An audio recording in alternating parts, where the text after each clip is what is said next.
Flere danskere konverterer til islam, og det kan være flere grunde.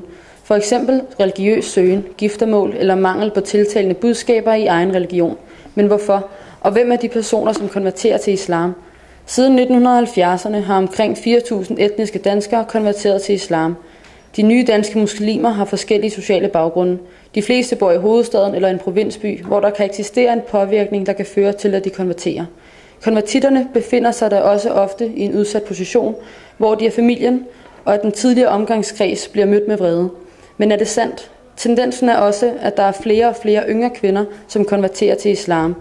Og en af dem møder vi i dag. Hun hedder Sara Christina Rafik.